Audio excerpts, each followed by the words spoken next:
right, and we are back. Thank you for your patience. Patience. One day, things will work.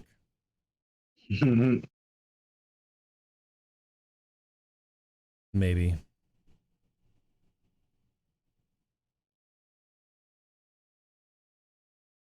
Go. Sure, it's all working right, and then we can go. It's like, why?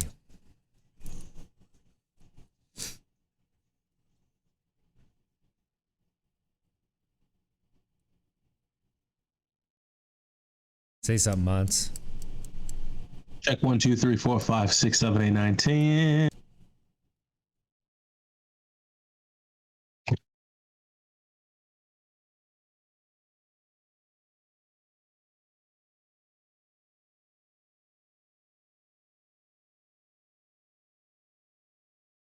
All right, run an ad. We're good. All right. As soon as this ad is done, hit it up. Do it up. Do that thing. Ugh.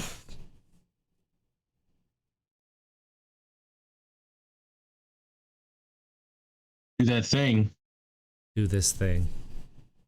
Oh, I got you. And that thing. That we do. Mine says add 1 out of 5. Yep. 50 seconds. Ooh. So Nari built one of his robots out of Legos the other night. Held it in his hand. Ran at me. And slammed it into my face as hard as he could. Full speed. Made my mouth bleed. Oh, Jesus. Oh, no. I had to walk away. Thank you, Gary. Ooh. Yeah, it's not good. This was definitely not good. Then I asked him if he likes to hurt me.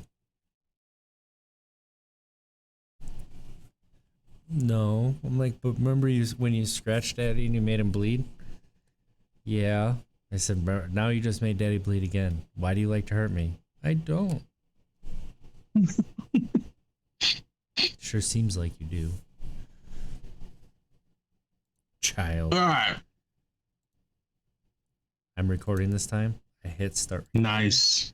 There we go. It's a good night.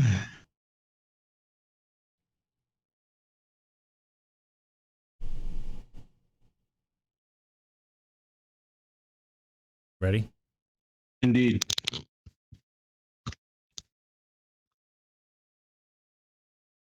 Yep. Welcome, sports fans. Thanks for tapping into some Untapped Keg Sports. I'm RJ Zimmerman here with the man who fall belongs to, Monte Ball. How you doing? I'm liking the ring of that. It's bringing back some memories, but I'm good. We have some topics that I'm really looking forward to chatting about. Really looking forward to chat about. But clearly, man, all is well on my end. Football season's coming up. I mean, come on. You know, I'm doing really well. How are things doing for you? Going for you?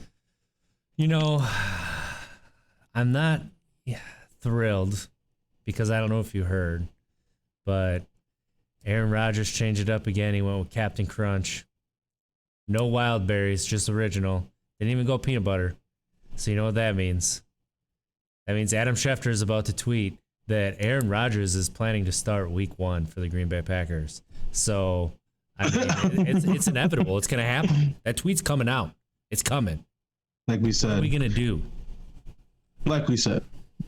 He needs to stop. And I think hopefully, actually, the message has been received on his end because many people have been sending him tweets. Many people have been sending him messages telling him to lay off reporting about the Packers, period. Not just Rodgers, just the Packers in general. Just stop. Because there's obviously some sort of underlying backstory that we don't know about, which is why he just seems like he just is not too fond of the Packers. So just stop. Hopefully he does.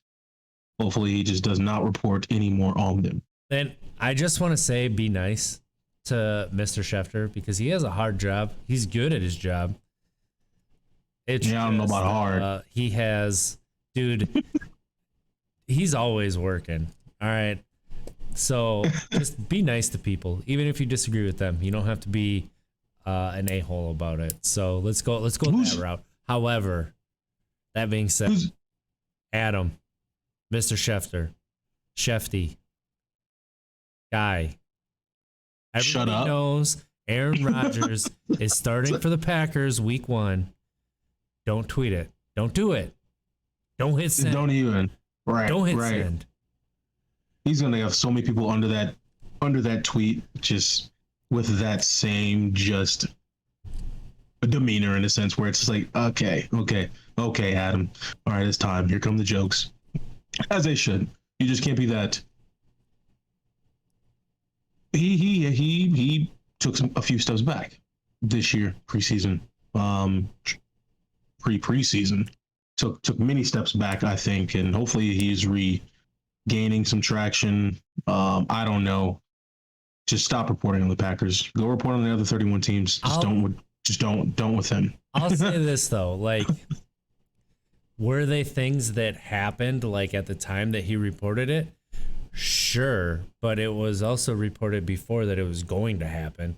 So to report on it like it's news is where the issue really lies. But True. I have a feeling too that he's being fed this information from inside the organization too. I wouldn't be surprised. Right? At least the first one was. For sure the first one was. The first one was put out there by the organization. Had to have been. Yeah. It had to have been because none of the teammates would have said anything. I mean, you just don't do that. You just don't do that. Right. That's just the thing. You just don't. Especially someone of that caliber, someone who's that well respected, should be that well respected from the organization. But obviously in the state of Wisconsin, obviously in the NFL, period, you just don't speak on their behalf at all. So it had to have been the organization. But again, great message, RJ. Adam Schefter, Sheffy, whatever. Just do not report on the Packers. You got 31 others. As Sir Medwin says. You got 31 others to go to. Just stay away from them. But we got some topics to cover. First things first, we need to shout the man out Carrie and Dan the man. That's true. Love it. That is true. Love it. That is true. Thank you guys. So last week we talked about teams going worst to first in the NFL. Indeed. Obviously we have the Packers staying first. So now we're talking worst to first. So the Packers are out of the conversation because they're winning the North. All right. There's a king in the North, and it ain't Kirk Cousins. They should. I mean, they better. You texted me earlier this week. I would like to hear about this because you had me intrigued. Oh, indeed. Yes. So again, worst to first. And let me finish my take, and then you'll understand. Then towards the end of my take, you will understand why I'm saying Jets. So my worst to first, in my opinion, is the Jets. But let me go ahead and just start with the end. I don't think they're going to be first, but I do think the Jets are going to be the most improved football team this year, as they should be. I get it. They had the worst record, the worst record. Obviously, they had some of the best draft picks, that being Zach Wilson, Elijah Moore. They beefed up their offensive line as well, too. I really like that pick, Elijah Tucker. I see them really making a splash, man. I really do. Elijah Moore, for one. Well, let me take a step back and start with Zach Wilson. Again, it's preseason. I understand it. But as a quarterback or as a evaluator, if I was the head coach watching, I would want for my quarterback to at least perform well. Granted, it's still preseason, but I don't want you to perform poorly. So when I go back and watch Zach Wilson against the Giants, 3 key plays stick out to me in his third and long plays that he had. Really put that ball in a tight rope. Not significantly deep throws, but one thing I immediately noticed with his throws is his decision making. He made them quick. Third down and longs with no play action. So no play action. DBs are dropping back immediately. Safeties, linebackers as well. So you got to be quick with the football, or unless if you're going deep. He played well. And I think also Elijah Moore, he's injured right now. He's going to be ready to go for week 1, but there's a lot of good talk around this guy. Prior to his quad injury, I believe, even OBJ, different team, is actually quoting OBJ here, saying that he's going to be rookie of the year. So I'm looking forward to actually the Jets, and I really, really think that the Jets are going to be the most improved football team. I do. I really do. When you look at the AFC West as well. And I'll shut up, but let me go and just throw all that out there. I think they're going to be the most improved football team. So you have Buffalo, who won last year, runners up, right?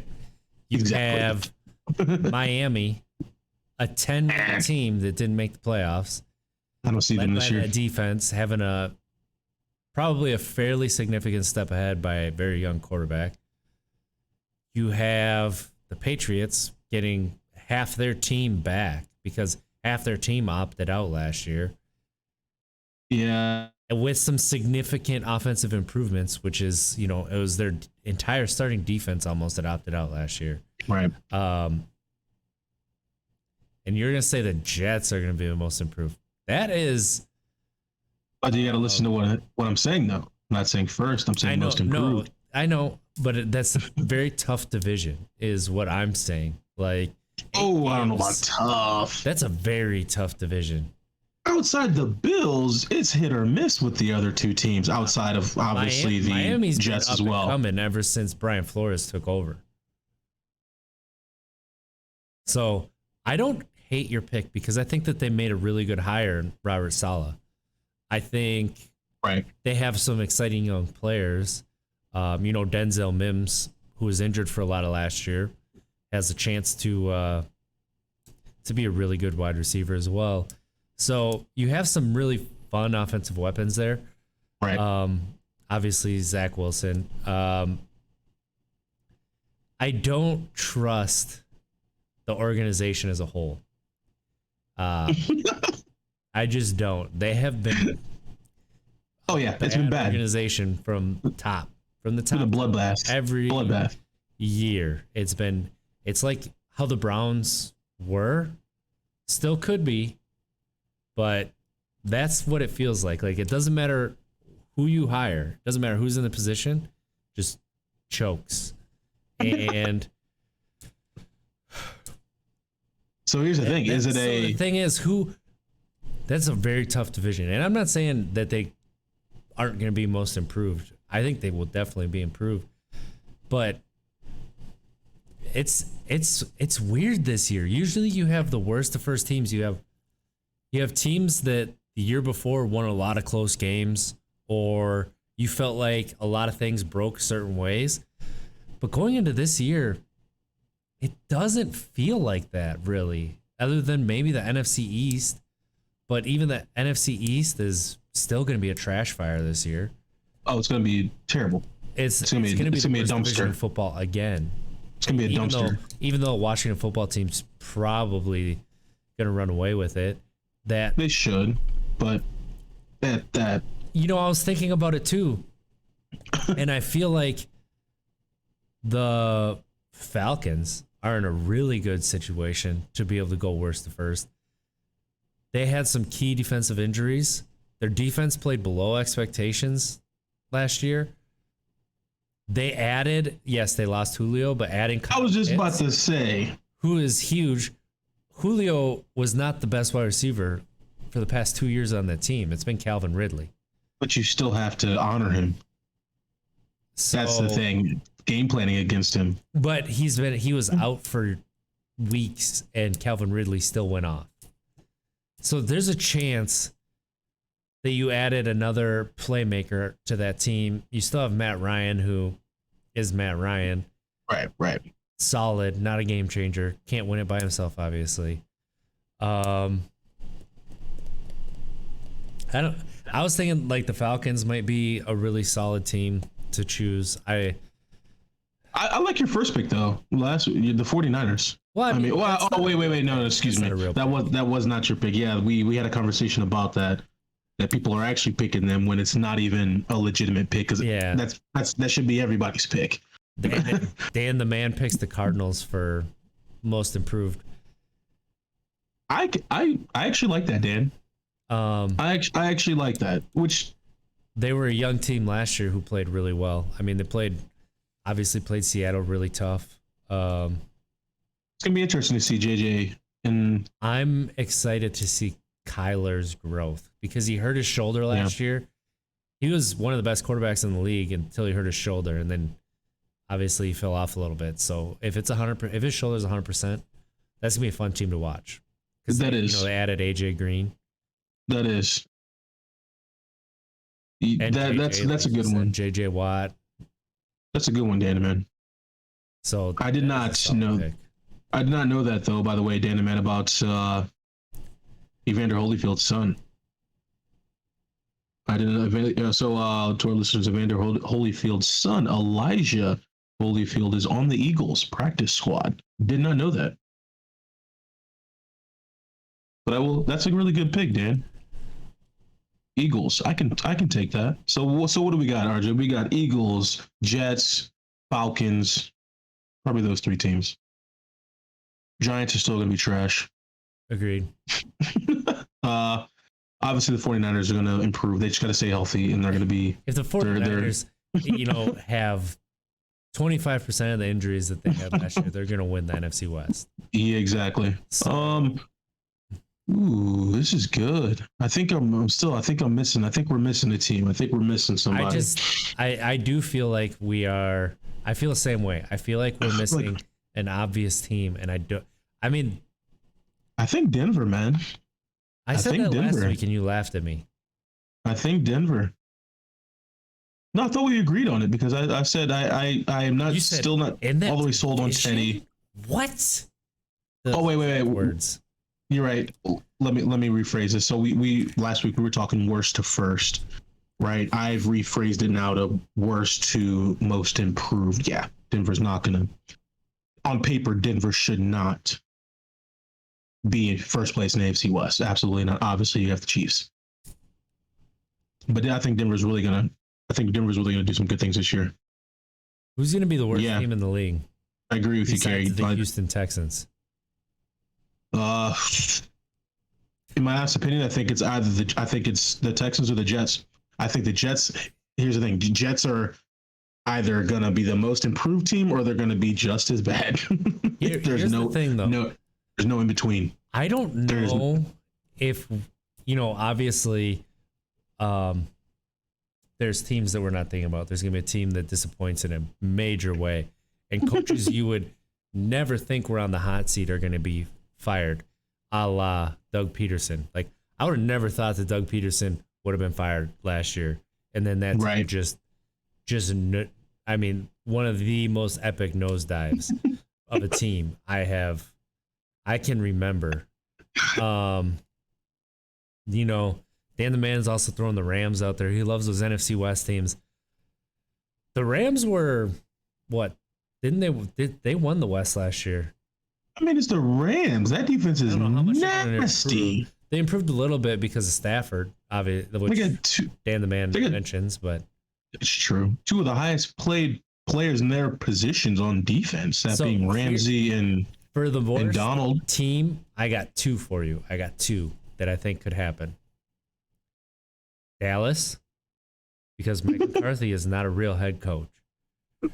I'm not sold on Mike McCarthy. I still harbor a lot of resentment towards Mike McCarthy. What about Dak, though? What about Dak? Not the coach. What about the player? It's not all about the coach, but it's the people who are putting on the uniform. Right? What about Dak? He was looked at as like a really good quarterback, and then look what happened.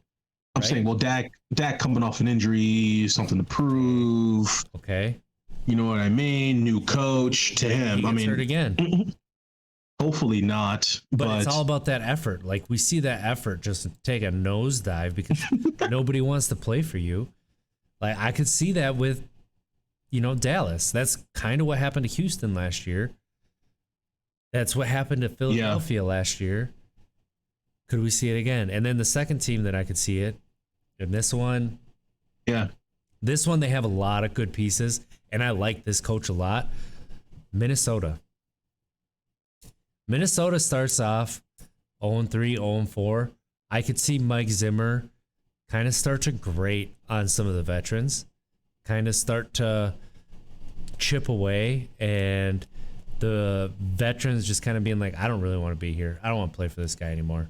And he gets under their skin, and you just see that effort take a nosedive. I could see it. The Vikings. Because they have, I think it wouldn't take much. A solid team. Yeah, and that's the thing. They have especially their offensive side of the ball, they have a of course talent. Of course. But we have seen talented teams before, the Jaguars being one of them. The Browns outside of last year, other than last year. That don't put it together, that they all of a sudden lose the effort. I mean, the Jacksonville's like one of the top ones that I can think of in the past few years, where you had a number one defense in the league, and then because I don't know if it was the head coach, I don't know if it was a defensive coordinator, I don't know what it was, but they turned into like one of the worst defenses in the league, and that was all about effort. That's the unfortunate part. That's the thing that obviously we all understand it. You know, the saying where it's, you know, focus on the one thing that you can't control, which is your effort. You can control your effort. Sometimes you can't control the outcome of a game. You can't control sometimes how well the team starts, but individually you can control your effort. So yeah, that would piss me off as a coach, to be honest with you. Yeah, but if you are not getting people to buy in to what you have going on, a la any job, any corporation, nobody wants to work for you. Yeah, that effort goes down. That's true. Talking from experience right now. That's my morale. Let me tell you, when the morale goes nosedives. Well, here's the thing. Here's one thing that exactly.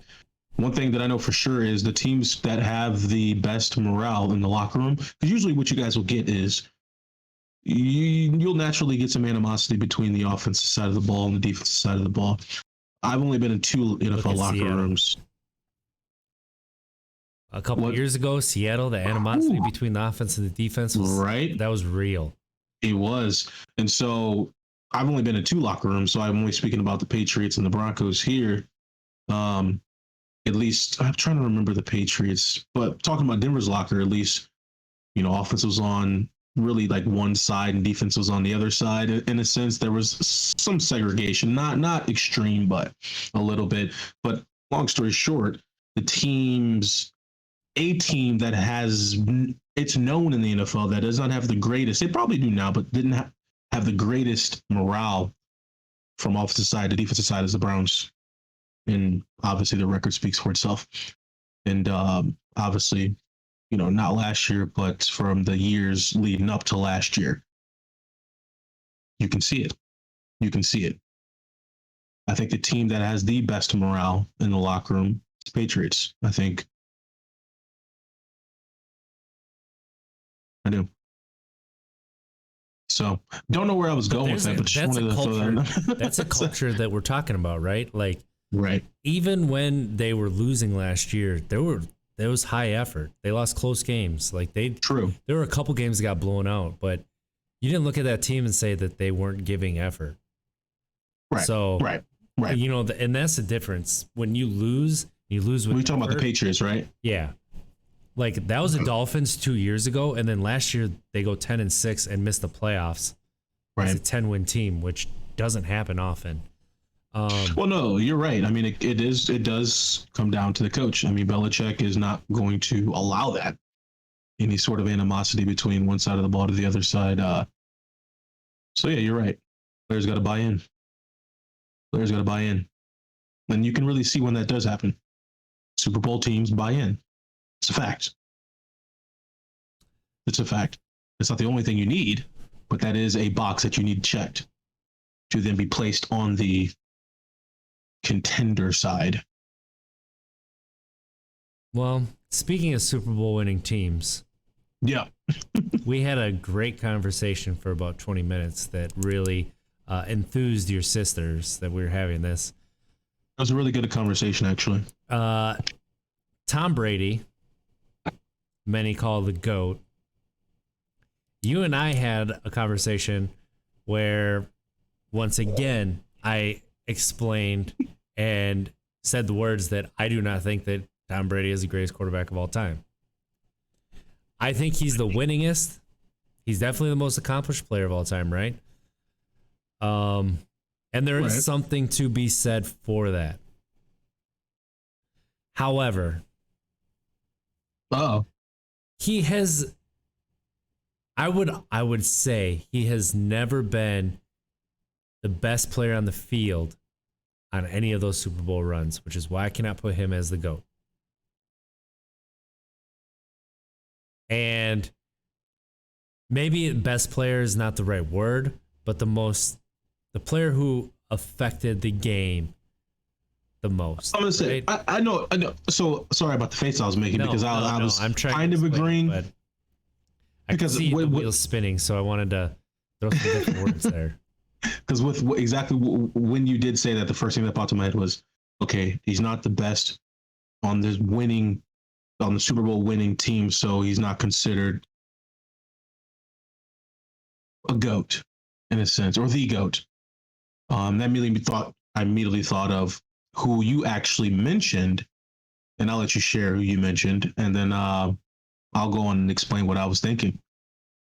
Elway? So, which I think it was actually... Is that who you wanted me to say? Mm-hmm. Which I think it was actually a wonderful take when we were in the car and you mentioned that. So I was making that face as you were just talking right now because Terrell Davis, 200 yards, Super Bowl MVP. So that's the first thing that popped in my head. Elway didn't win until he had Terrell Davis, right? But before Tom Brady started putting all these off, we didn't talk about Super Bowl wins and quarterbacks and their legacy. Before Tom Brady got all these wins, we talked about Dan Marino possibly being the GOAT. Right. He just had other people said crappy hand dealt to him. Right. And then, other people, Joe Montana, because he had 5 rings, right? Who we conveniently forgot played with the most offensive mastermind in NFL history in Bill Walsh. Coming up with Bill Walsh. Oh gosh, that's a PTSD system, right? That was one of our play calls. and then you got Jerry Rice, the GOAT. Like many people say is the greatest athlete of all time. Like was the best football player. Everybody said he was the GOAT for a football player before Brady started winning and the Patriots started winning all these playoff games. I mean, I would say Matt Castle came in with those Patriots teams and won the games. All right, let me take a step back real quick. I'm loving this conversation because there is some merit here. There is some. I'm picking up what you're putting down. Brady's a Hall of Famer. I don't question that at all. Like right. Take the Super Bowl wins out of it, put the stats into it. Brady's a Hall of Famer. Period. Right. So, no one's debating that. I just want to say that. But you said Jerry Rice, best athlete. I mean, I obviously got to go Bo Jackson for sure for football field. Second Herschel Walker. But Jerry Rice for sure is up there. I'm biased, of course. People need to look at Jerry's numbers again compared to the number 2 receiver. It is ungodly it's how ridiculous. Much he's ahead. It's ridiculous. That's why we had that conversation. Godly. It is, and then we had the conversation about OBJ. If OBJ, I feel bad for OBJ because for those of you that know the acronym, Odell Beckham Jr., the acronym, the initials. But if OBJ stayed healthy, because he was on track to surpass Rice, I believe, because he was the fastest to like 6,000 yards or something, 5,000 yards or something like that ever as a receiver in the NFL. But obviously his injury. So that's the question that I'm getting to. Do you think OBJ will actually have a legitimate shot? Kind of, really, honestly, nobody really knows. But has he missed his window? Yes, is the question. Yeah. It's not even close. Like, right. You have to have a year like Justin Jefferson did for anybody to have a shot at Jerry's records, right? Right. I mean, even Right. Devontae Adams isn't going to come close to Jerry Rice's records. Hopkins, Julio Jones. I got a question for you about your Packers. Yeah. Outside of Brett Favre and Aaron Rodgers and Crosby. Oh, my goodness. You're just going to eliminate all the old people who've been there for a long time. Who would you say Adams is on track to be the answer to this, but not choosing Adams because we don't know yet, it's too soon. And the people who I just mentioned, who do you think is the most important Packer player? Reggie White. Okay. I'll give you that. Let's go more recent because I'll give you that because you can even go back to Star, right? I mean, we can even go forever back, but let's Charles Woodson. Okay. So the reason I say Reggie White is 92, Reggie White comes over as a free agent. That made the Packers a free agent destination, and that set them up for their Super Bowl runs because they had a lot of free agent players on those Super Bowl runs that they made in 97, 98. In 98, they were hands down the best team in the league and then lost to the Broncos famously because they didn't want to hand the ball off in the second half. So you have Reggie White doing that, and then you have Charles Woodson kind of resetting it and doing the same thing for when the Packers made that run, where they go out, they get the veteran Charles Woodson, who was a very good player with the Raiders, maybe didn't quite live up to expectations, and then he took it and became a Hall of Famer with the Packers. I think people forget how Charles Woodson was fine with the Raiders, but he didn't really put it together until we were talking about, until he came to the Packers and he saw the way Al Harris practiced, and Al Harris put that bug in him with that competitive spirit to make Charles Woodson more of a practice player. And that the rest is history. So, yeah, I think those two are probably the most important, besides obviously Favre, Rodgers, and Right. That's what I'm saying. And obviously, other than those who we all would agree on, I wanted your take on staying that. healthy. What about Greg Jennings? So he was another one. So I thought you were gonna say offensive player because you named. That's my pick. So I was gonna say like Sterling Sharp and Greg Jennings right up. My pick is Greg. But if Nick Collins stays healthy, if Nick Collins doesn't get the neck injury tackling Cam Newton, I honestly think the Packers have at least one more Super Bowl, if not two, because I think Dom Capers' defense went through Nick Collins. Nick Collins' ability to make plays the way that he did. He was on track to be a Hall of Fame safety.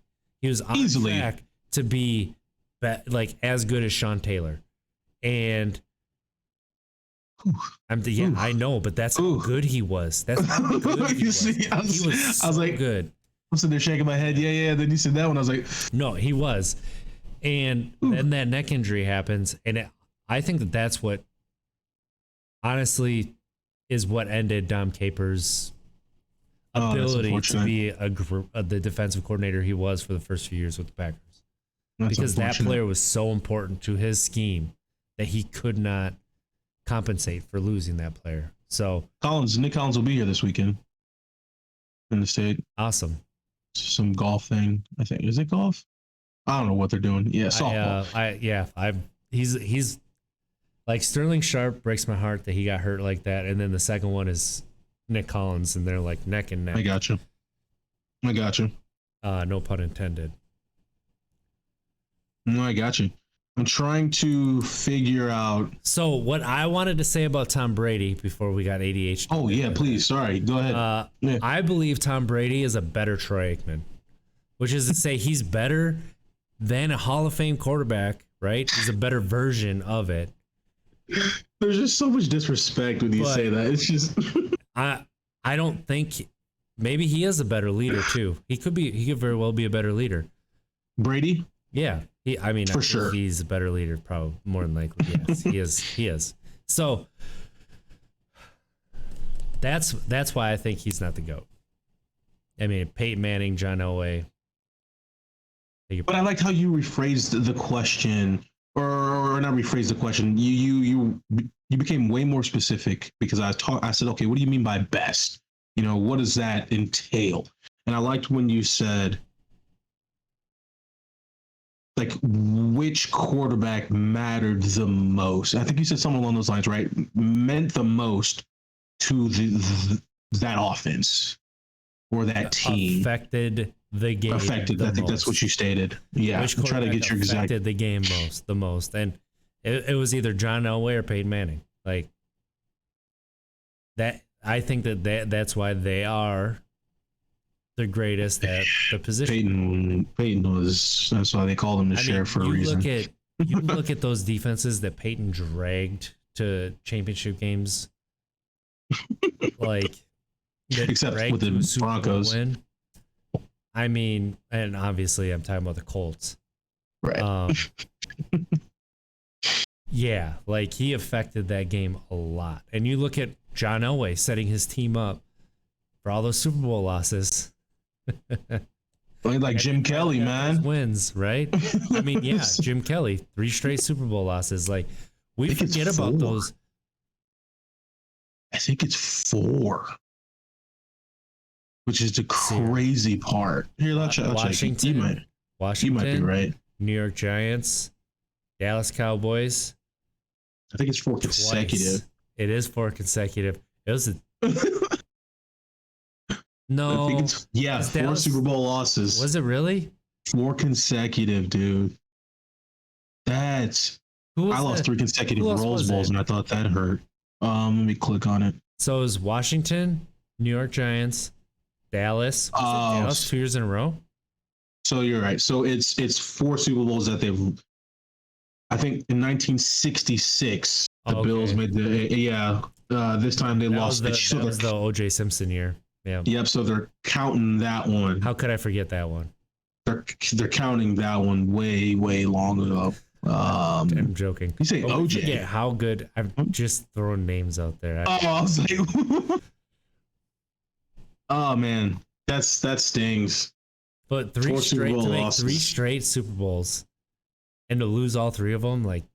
But he's lost a total. See, I'm seeing though Sorry, go ahead. I'm sorry. Well, how good were those teams to make 3 straight Super Bowls though? Period. They had to be really good. This thing, man, he lost 4. Like Thurman Thomas, Jim Kelly, Andre Reed. Thurman Thomas, man, come on now. Talking about Oklahoma State. This man Barry Sanders was in the backfield with Thurman Thomas at Oklahoma State. How is that even legal? I don't know. How did they lose a game? How did they lose a game? Was that even legal? Dan the man, Peyton had it all. He was physically gifted. He was smarts. So Dan the man in the chest, Peyton had it all. He was physically gifted and used his smarts towards the end, and his performance was dropping. It did. His age was catching up to him big time, and it like sped up the latter part of the 2015 season, the year they won the Super Bowl. But that defense was nasty. Hence, well, I mean, he had 2 major neck surgeries, right? Right. He should even came back and. I'm surprised he even came back and played. Especially that one time he missed that block and he got blindsided. I can't believe he lived through that. It's funny you bring that up. I literally was telling somebody that I think like 4 days ago, and I'm not even lying. Yeah. It was when I went golfing. I was talking to them about Seattle's defense, and I was like, dude, I missed a block. Bobby Wagner up the middle, freshman year. Miss Bobby Wagner up the middle, and he just crushes Peyton. I'm talking the full Peyton's feet off the ground, Bobby's weight on Peyton. Thought I was done right there. But yeah, it's funny you bring that up. Quarterbacks, I like that. You almost got charged with negligence for missing that block so bad. Easily. I'm surprised they didn't find me. But I like it though. Elway is a hard one to fight against. And honestly, I would say Dan Marino, but okay, never mind. You literally just jumped it. Because I was gonna say when we say best or go, does it mean winning a lot? Because But I No, think because you've already covered that before. Yeah, we can't. Dan Marino. I'm sorry, like we can't. That means everybody's in, especially, and it's all Hall of Famers because it's all we're talking about, right? We're not talking about Phillip Rivers. We're talking about Dan Marino, with Stevie Young. You know, Is Phillip Rivers a Hall of Famer? no, we've had this discussion. I know. I love asking it again. I love just keep asking people. Is he? I want to hear the chat. I want to hear the folks in the chat. Your honest opinion, is Phillip Rivers a Hall of Famer? If there was a Hall of Very Good, Phillip Rivers would be number one. We're talking about Hall of Fame. No. Very definitive, Carrie. I love it. I love it. I would have to agree with you guys. I do not believe so. And I'm biased, of course, because I had to play against him twice. I'm not a fan. I think he's a really good player. I don't know him personally, so I'm not attacking his character. Just not a fan of his mouth, the way he talks on the football field. He's annoying. He's annoying. He's one of those people. Yeah, he's annoying. There's some receivers that are coming up that I'm unsure are Hall of Famers. Ooh. I got to look at who's coming up next year because they put them up and I'm like, I don't feel like they're Hall of Famers. And people were talking about they were. They put them up on the ballot already? They showed who first year eligible was. So I'll look that up. All right. What do you think of these Badgers? Oh, well, with the Badgers. Yeah. Well, you know, it's exciting, man. It's been exciting because, you know, obviously the AP, poll came out, and we were ranked 12th preseason. That's what we are currently ranked right now going into the season. And honestly, that's higher than I thought we would be. It really is. It really is. We're almost cracking the top 10 from our performance last year. But I'm looking forward to the Badgers. I really am. I honestly think this first game is going to be a little tough. We got Penn State out the gate, and Penn State, in my opinion, they have tough interior. Their defense has a very tough interior. They do, and I think that's going to cause some problems with us if we don't really focus on establishing the run game. Are we going to establish the run game? Who's going to step up and really take that throne of being RB1? That's what, in my honest opinion, is the hurdle right now for the first game for the Badgers season. I think if we overcome this first game, I think we'll have a pretty good season because Penn State's interior is good, and we have not been doing a good job of establishing the run game. And you have to establish a run game. You really do. You really do. In the Big Ten, that's just Big Ten football. What if they pull an Indiana football from last year and they just chuck it? And they chuck it. That would be crazy. And they're able to chuck it well. Look, I'm all about putting points on the board. Spread the teams out. How do you feel the receiving core is? Because it's not just the running backs. They need a receiver to step up because of course. Danny Davis gets hurt. Who's next? Is it we're DJ? Screwed? Is it somebody else? Or I ain't saying they're screwed like I don't have faith in our receivers. I do, but let's be real. Danny Davis has to stay healthy. He does, because we have Graham Mertz, who probably has a little bit of confidence, but not all the confidence yet in the world. So he needs obviously his trusted receiver, his guy, his go-to.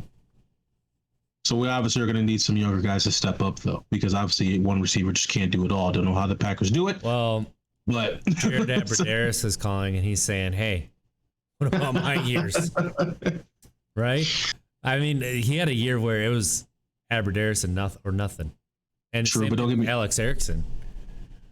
True. But at least with Abbrederis, and I'm not taking anything away from Abbrederis. Abbrederis was a really darn good receiver for us. But it helped having running backs in the backfield who can run the ball really well, and a tight end as well. True. Who can catch the ball very well and run very well. Having a tight end that can run very well is really good stuff. Like Noah Fant, Travis Kelce, George Kittle. You have these tight ends that can really create some space between a defender that causes some problems on the defense, put some pressure on the secondary. Do you know Barry Alvarez's grandson plays for the Badgers? Bro, don't even get me started on that. Over don't under 40 times to hear that this year. I'm loving the commentary. Really am. I really appreciate we appreciate you guys chiming in. Carrie again with Philip Rivers. I agree with you. Not extraordinary enough. Dan the man, Rodgers is modern day. Rodgers is modern day Moreno, just with a championship. They both got that swag to him. I need to hear you, RJ. I need to hear you. Saying that Rodgers is one of the greatest of all time? Yeah. Modern day Dan Marino? Yeah. Like, in my opinion, he's way better than Dan Marino. Most talented quarterback that hasn't won enough championships, that has not, their teams have not lived up to expectations to get over the hump. It's so true. Yeah. It's so true. Absolutely. I was looking at it the wrong way. I agree. I was looking at I will admit that. I was looking at that the wrong way. I agree. McCarthy, and thank you, Packer president Mark Murphy, for deciding way too late to move on from Mike McCarthy. Right. Thank Wasted you, Rodgers' State of Wisconsin years. fans, for being okay with mediocrity. We're not okay with it anymore, but it took a lot of mediocrity to finally not be okay with it. Maybe the Bucks win will do something about that. You know, this ripple effect that we speak on. And that's the thing is, it started like a couple years ago when Packer fans got sick of knocking on the door and not getting there. You need change if you can't get there. Change it up.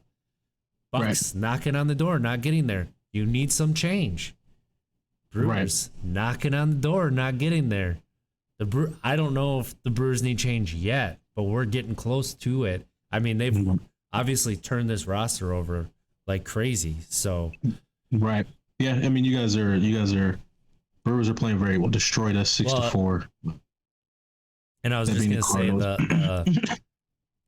what the Brewers are doing is not necessarily the players like showing out. It's a lot of I mean, the pitching staff is pitching very well, but it's just getting things done when it has to, right? Got to. Clutch. It's different. It's different. Got to. Some of the other things. So got to. Dan the man, you are. I'm sorry. Go ahead. Go ahead. No, I was just going to read. He's just talking about again Badgers schedule: Penn State, Michigan, and Notre Dame. 3 out of our first 4 games. So I mentioned the Penn State game, obviously it being the first game, but explaining what we have to do, because if we are able to beat Penn State, granted, it's Penn State, not the number 1 team in the country, but it's still a good victory with their interior. They always do a really good job with their defensive interior. And then we come back and have to play Michigan and then beat Notre Dame, or play Notre Dame and hopefully beat Notre Dame. Let's say we beat the first 3 teams. Where do you think Wisconsin should jump to? We have a very tough schedule. Well, top there. 10. Right. Here's my question. Here's what we're going to frame it as for Wisconsin football this year. When we're talking about their schedule, they finally have a schedule that meets their talent level, I'd say. Right. They've been scheduling tougher games, so I don't want to like downplay what their schedules have been, because they do generally have a tough schedule, even though their side of the conference is cupcake. It is. Be real. It is. Do you think this is finally the year the Badgers break through? Because you want to talk about Wisconsin being okay with mediocrity. You got to talk about the Wisconsin football team, the University of Wisconsin football team, and being okay with mediocrity. You do. What do you mean by breakthrough? What is that? What is that? Is this the time that they win the Big Ten and put themselves in position to be in a college football playoff? Is this the year they break through? I don't believe so, but I hope I'm wrong. As in breakthrough, I think they're going to play well. Obviously, I'm rooting for my Badgers to win it all, but to beat Ohio State in the Big Ten championship game, let's be honest, they're going to be there. They have to bring a different level of tenacity. They do. They have to bring a different level of intensity. And it can't just be 3 yards in a cloud of dust. It's got to be some passing like, wow, some electric firepower. Right. It's I like that because it's we're running into the same brick wall that we've been running into for the last decade. So let's say Mertz starts to live back up to the hype because he lived up to the hype for the first 2 weeks last year, and then he got COVID. Right. Let's say he lives back up to the hype. Yeah. What do you think a Badger breakthrough would be? With Mertz living up to the hype. I think a Badger breakthrough is making it to the Big Ten championship game. Just that is not it too. See, here's the thing. That's a breakthrough, in my opinion. Okay. But that's the least amount of what I want to see. I don't want to just make it there and then, take second place in the Big Ten.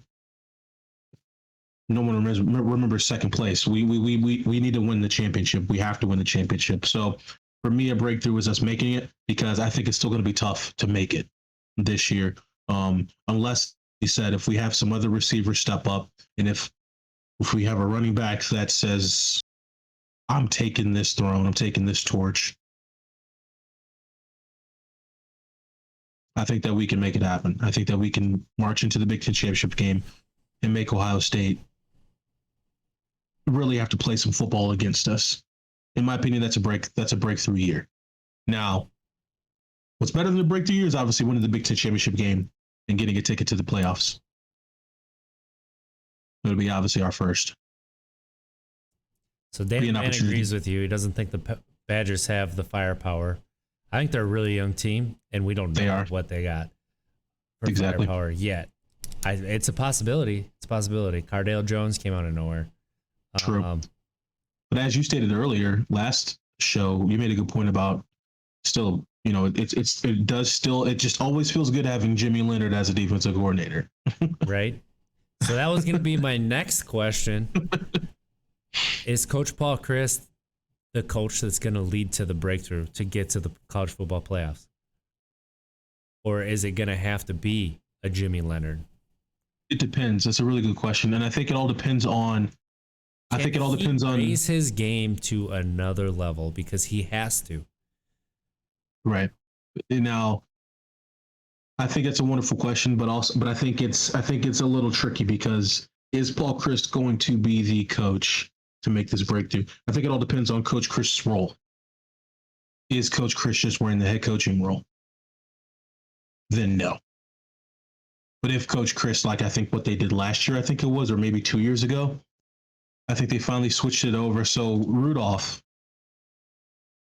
Rudy, as we call him, is the OC. He was my tight ends coach, but he was calling plays. And I think he's kind of split that hat and gave the other portion back to Coach Chryst, who was the offensive coordinator a while ago, now the head coach. But I honestly think he's a better coach as an OC. Not saying he's a bad coach as a head coach, but a better OC, offensive coordinator. So the question is, what's going to be his primary role?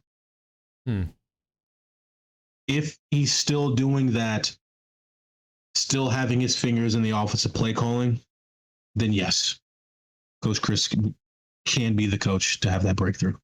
If he's just the head coach role, I think it's going to be difficult. I really do. Because you don't have a player yet on offense you don't have your star. Even when you had your star, and it was Jonathan Taylor. That's a really good point. You have a 6,000-yard rusher. A star in the quarterback position. You do. They haven't had it since Russell. You do. That's a great point. You got Jonathan Taylor, 6,000-yard rusher, can take it 99 yards in the blink of an eye. It's good can enough to catch beat them. Nebraska. It's Right. good enough to beat Iowa. It's not good enough to beat Ohio State. It's not good enough to beat Alabama. No. So, Dan the man, I think he's made a great point as well. The same for you, RJ. I think we're as of right now, we are a young football team. But again, the beauty about football is you grow as the season's unfolding. Maybe we won't see players stand out, step out, show out the first 2 or 3 games they need to, but maybe we don't. But we still have time. I tell you what, though, If we win, of course. After they came back from COVID, like half the team got it. Yeah. They were borderline unwatchable. There were moments they were unwatchable. Was it 2 years ago, I think? It was 2 years ago. Yeah, when they lost to Illinois. Yeah, because Jonathan Taylor was on the team. Yeah. That still is a terrible taste in my mouth. But then, yeah, last year was a odd season for most. No, excuse me, all. Odd season for all. They just need to be more in your face.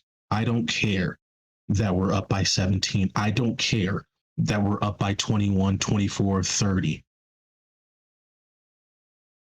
Yeah. We're not letting off the gas. It is not my job to stop scoring. That is actually my only job. It is your job to stop us. Every single Wisconsin sports team can learn from that. Period. Packers. Bucks, yeah, screw that. There's no learn from it. Bucks just kept going.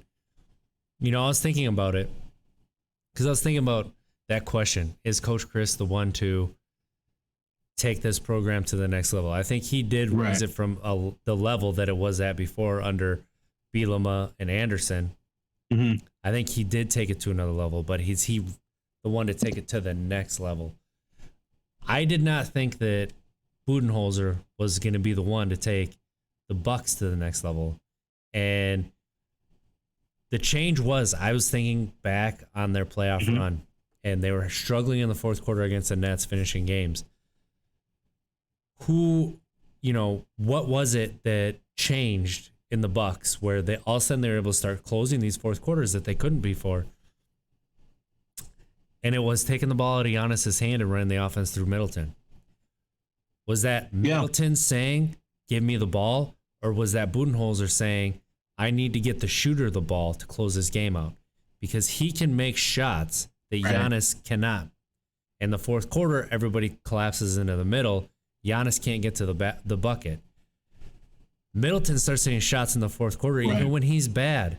Giannis can get to the basket. So that's the change that Budenholzer made that led the Bucks to this championship. Sure.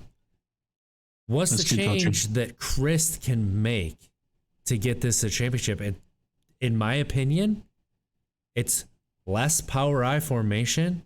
It's more spread. It's a more imaginative offense. And it's a lot less 3 yards in a cloud of dust, even though you need to do that sometimes. Right. You have to have something different in your route trees, something different to be able to help your quarterbacks out. He tried it a little bit last year, and Merch just was not able to live up to it. I mean, with those bootlegs, they were open a lot, and Merch just missed it because he was not anticipating. But you have to figure something out in your play calling to take it to another level on the offensive side. Because I think defensively, you're already there. You do. And that's the beauty about, like you said, I understand the hire of Coach Chris. We all understand it. It worked. It worked out. He's a wonderful person. He's a wonderful coach, and even better, offensive coordinator. And it's just, and I don't mean that disrespectful. I love Coach Chris. I really do. But it's just exactly with what you said. I'm going to throw something else on top of there, which I've already stated. I'm just going to beat this dead horse again. Just more aggressive. Screw it. First play of the game. Go deep. Yeah. It's like, screw it. First play of the season. Do it. Unleash go deep. Let it see. Let's see it. Let's see what happens. And obviously, when we say go be more aggressive, it does not mean call bad plays. It's just if it's 3rd and 1, hey, let's just go deep. They probably think we're going to run it. 98% of the world thinks we're going to run it. TCU 2-point conversion. That was a good play call. That was a good play call. It was wide open. It was. It was just a great play by that defensive end. Like the best play of that kid's life was that. It was good. I think just more aggressive, aggressive. That's be more aggressive. Thing. Sometimes you call the right play and it just doesn't work out.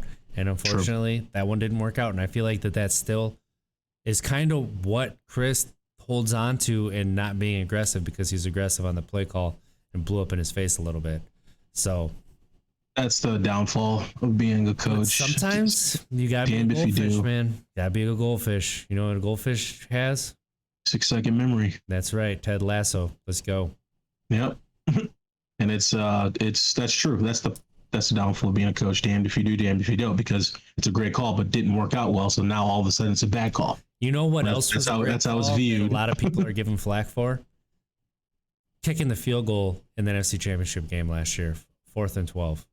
I'm sorry, it's the right call. You have to. I thought it was. You have to stop that offense, no matter what. No matter you score a touchdown there, no matter you get the field goal, you have to stop that offense. You have to. And if you don't stop them, then it didn't matter if you went for it and scored a touchdown. Right. And we were texting each other. So that was a fine call. There was nothing wrong with that call. Right. We were texting each other, I believe, and we both agreed on that immediately. And your red zone offense was terrible in that game. It was the worst it had been all year. So that was a fine call. That was being. I think that was also being aggressive. So what's up, Nick? Good to see you. What's up, Nick? Yeah, I think Badger football, in order for us to make a splash this year, obviously win your games, but you have to win them a certain way. You have to win them a certain way. That breakthrough that we're talking about, you want that ticket. Obviously, you got to win football, win some games. But what I mean by win them in a certain way, obviously, you just got to put your foot on somebody's neck. And when I mean that, as in on the defense's neck. You just got to do it. Somebody on the field. They literally have to be laying there, broken body, dead. You just got to. I don't care about your feelings. You have to stop us from scoring. We're running up the score. I don't care about the donors or what have you. Yeah. We're running the score up. Yep, I agree. Because I have a family to feed. It's a world. And we'll shake hands after the game. Win like a big boy. We'll shake hands after the game. I could text you for friends, but on this field, I'm putting 90 up if I can. Period. Stop me from hitting 100. I dare you. Period. Speaking of which, though, did you see who the starting quarterback is for Notre Dame? I should know that. But no, I did not see that. Jack Cohn. Let me see. Oh, he got it? Yep. He got it. Oh, he got it. I didn't think he was going to pull it off. We got to put up 100. you bringing Jack Cohn back in. Ooh, that's gonna be a game. Ooh, let me pull this up. Nick, I gotta pull this up. You missed that conversation, but that's almost the exact opposite of what we said the Badgers football needs to do this year to get to that next level. What did he say? Said Badger football needs to go to the roots, play defense, and have 4 All-American running backs and an All-World O-line. Their offensive line has been really bad for 6 years. And by really bad, I mean by Wisconsin standards. True. They would all start elsewhere, but yeah, Wisconsin has a standard. And Wisconsin has not had a nasty offensive line in a long time. In the offensive line's defense, it helps having a really good quarterback. And it helps having a running back that can hit holes quick. So I'm saying having a quarterback that's not as impressive, that defense is just teeing off. Yep. That D-line is just teeing off. True. Just teeing off.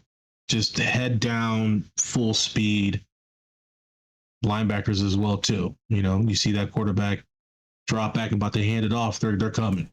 They're like, beat us with the throw. Good luck. So we'll see. We'll see.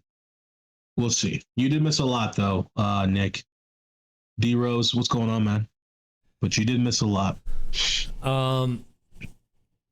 To wrap up our talk about Wisconsin. Touche, Nick. Is their defense going to finish top 5 this year?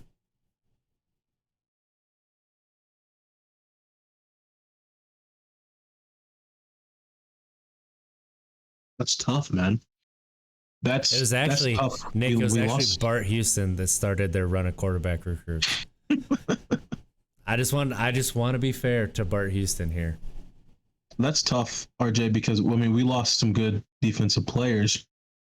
Lost some really good defensive players. And I think Herbig is back. You got Loudermilk still back, right?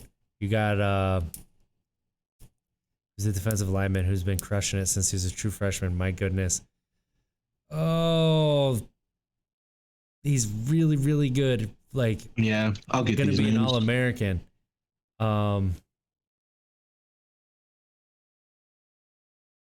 But does the defense finish in the top 5?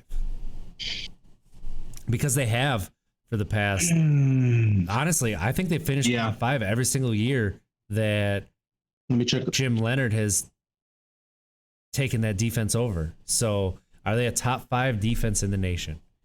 I'm going to say yes. I'm going to say they have it. They have the talent. They're going to. Like, I'm looking at the entire schedule right now.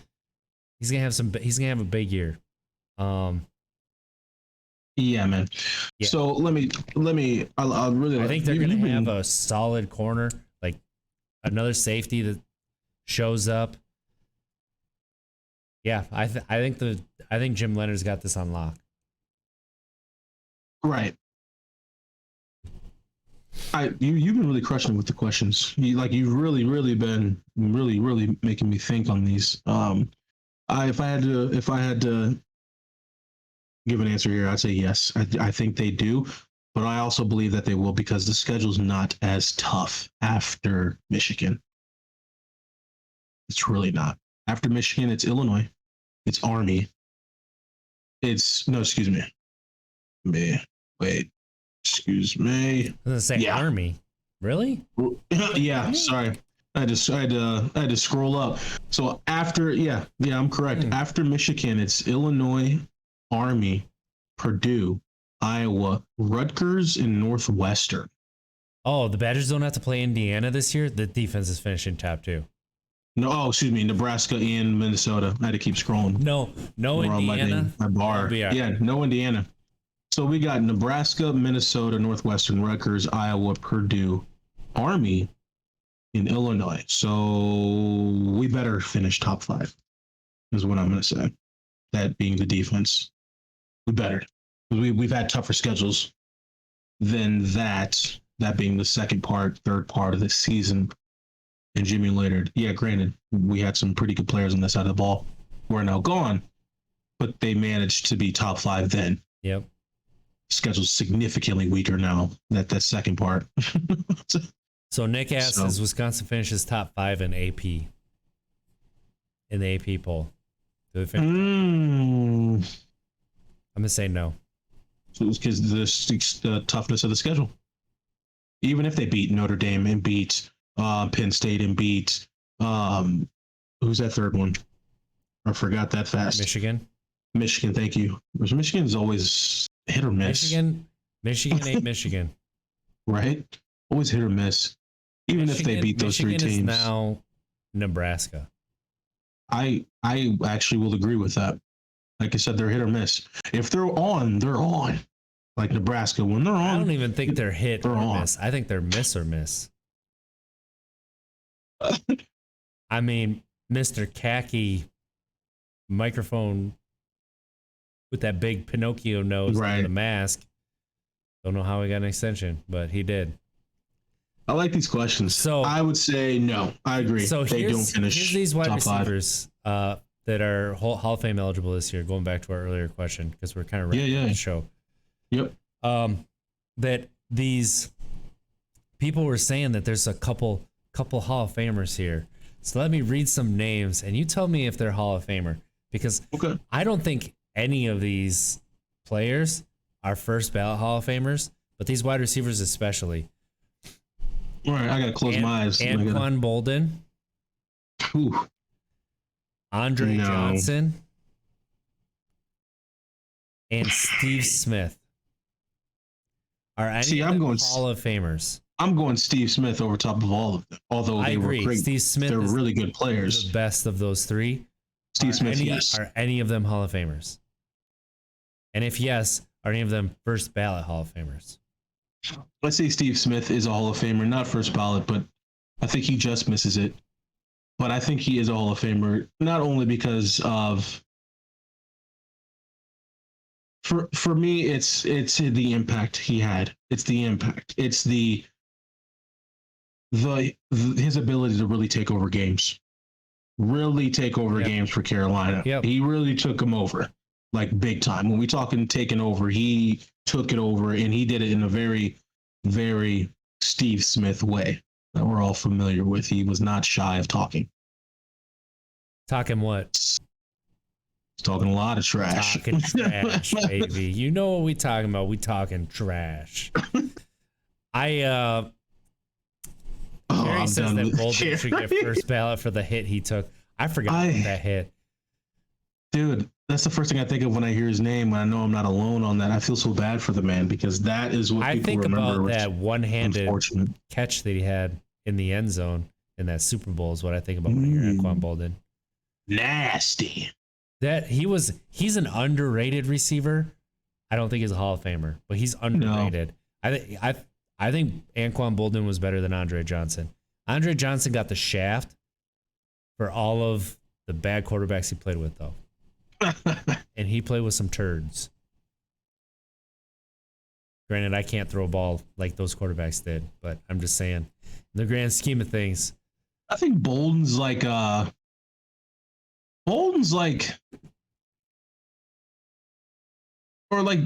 Demaryius Thomas is like a Bolden.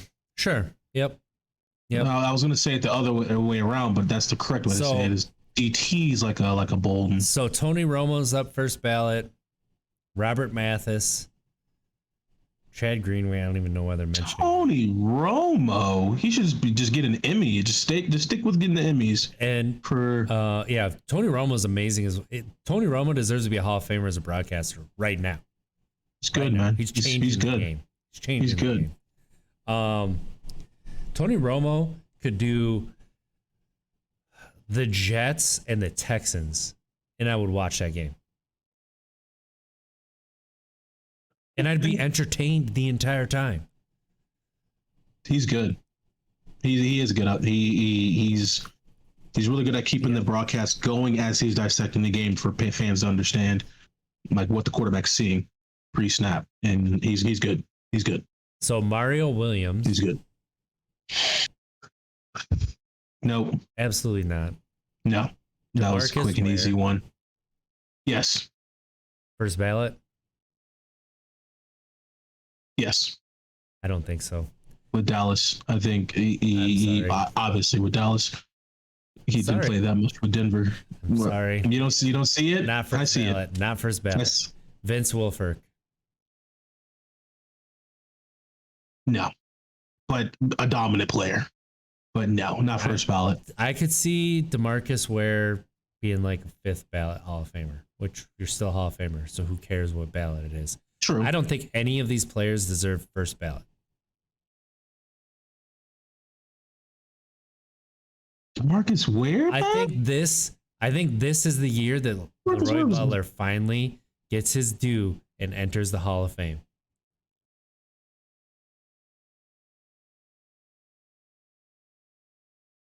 My thing is this with Butler is he's better than John Lynch. Look at the I was just gonna say that. I was just gonna say that if they're gonna put John Lynch in, I literally was about to say, I was like, because honestly, in my honest opinion, I did not see John Lynch as a Hall of Famer. I didn't either, honestly. I didn't, and I'm a Broncos fan, and I didn't. You're gonna put Steve Atwater in the Hall of Fame and not Leroy Butler. Right. Granted, Lynch with the Bucks obviously was dominant. Rondé Barber was dominant. Ande. So if Lynch is in, Butler for sure. And this may be his year, man. I hope so. This may be his year. Dan the Man's going to finish the show with a great question. What do you think of the Packer throwback jerseys? I loved it. I saw it. I'm like, these are actually really solid throwback jerseys. This is the first time in a long time I'm excited to watch a game that they play with their throwbacks. So they're green on green, simple yellow stripes. I really like them. Nice. You can't really go wrong with throwback. You can. I don't think so. The Green Bay Packers have proved you can go wrong with throwbacks. All right. I always like throwbacks, though. I always like throwbacks. They had maybe just because it's vintage. To simulate the leather helmets, Mons. I mean, you want? I didn't like the helmet on ugly.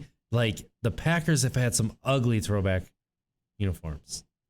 So I just like throwbacks. I just like a different vibe, a different look. I generally like throwbacks too, but not when the Packers do it. And if it's a really good, Badgers do it either.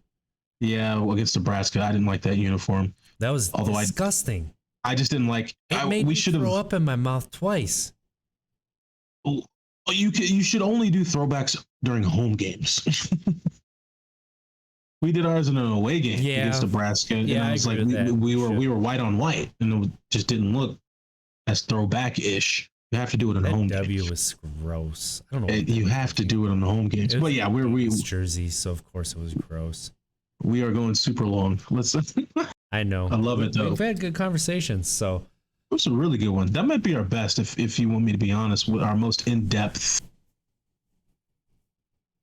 analysis. Yeah, it was pretty solid. So, if you want to catch us, Untapped Keg Sports, all podcast platforms. Find us at Untapped Keg Sports, Untapped Keg on YouTube. Leave us a like, leave us a subscribe, shoot us a comment, question, concern. Leave us a review on iTunes. Leave us a review anywhere. Please give us a 5-star on iTunes. We'd really appreciate it. Podcast service, if you can leave a review, please leave a review. Where can they find you, Mons? Yes, indeed. You guys can find me on Twitter at MonteBall28. You guys can find me on Instagram at MonteBall, Untapped Keg pages as well. Same thing RJ just stated. Please reach out if you know somebody who wants to come on, talk sports, has some background in sports writing, what have you. Let us know. We'll bring them on. Our Sunday show, Untapped Keg, our sobriety talk, if you know of somebody, and if it is even yourself, and you want us to chat with you personally, confidentially, we can most definitely do that. We appreciate you guys. RJ, where can they find you? Hit us up at Untapped Keg on Twitter, Untapped Keg Facebook, Untapped Keg on Instagram. That'd be the easiest way to find me. And let's have a really good weekend. It's gonna be a fun weekend of sports. Let's go, Crew. They're the next one. Wisconsin, baby. Indeed. And the last thing I want to leave everybody with. So every single show now, I'm always gonna come with a random question. It's very quick. All right, RJ. So your superpower is invisibility. What's one thing that you would do that to some is frowned upon? That to some would be frowned upon.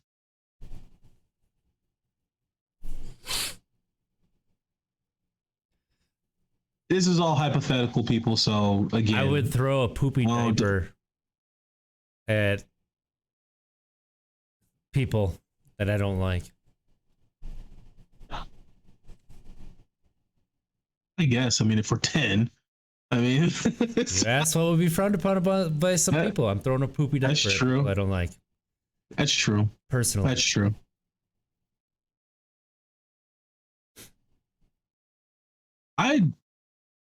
Again, hypothetical, so it's not ever going to happen. We're talking about invisibility. It's not going to happen. There's no prefacing this. I would like steal produce.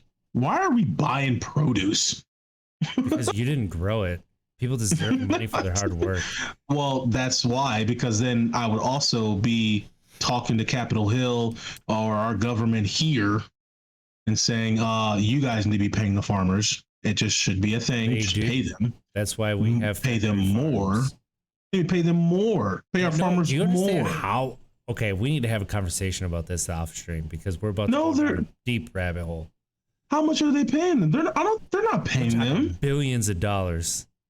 The state is not paying our farmers, are they? The federal government is. I need to do more research on that. But my honest opinion, my honest thing, what I would do is, I think I'd be along the lines of that too. I would do stuff like people who I didn't like. If I knew they had toupees, I would purposely like turn their toupee sideways. Tie shoes together. I would mess with people who's like anchors, news anchors.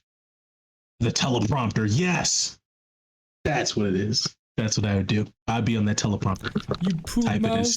You got poop mouth. You got poop mouth months.